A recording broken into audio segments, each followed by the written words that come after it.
सराईत गुन्हेगाराविरोधात मोहीम राबवून कायदा व सुव्यवस्था अवधीत राहावा व गल्ली गुंडांवरील वचक निर्माण व्हावा म्हणून म्हसरूळ पोलीस स्टेशनचे वरिष्ठ पोलीस निरीक्षक अंकुश चिंतामण यांच्या नेतृत्वाखाली सराईत गुन्हेगारांची दिंड काढण्यात आली। या दिंडीत सराईत गुन्हेगार हर्ष प्रदीप कापडे, ओम खंडू आहेर, धनराज गणेशकर, उमेश प्रल्हाद खानपटे, करण शांताराम आहेर यांची काल सायंकाळी कंसारा चौक ते चाणक्यपुरी सोसायटी, शांतीनगर व अश्वमेध नगर परिसरात दिंड काढण्यात आली। कायदा व सुव्यवस्था अवधीत राहावा व नागरिकांमध्ये विश्वास निर्माण व्हावा, उभारते नवीन बाहेगिरीकरणांवर वाचक बसावा या मागचा उद्देश आहे।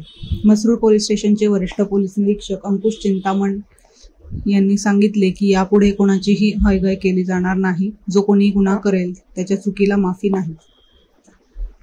वृत्तसंकलन रफिक सय्यद, मुख्य संपादक।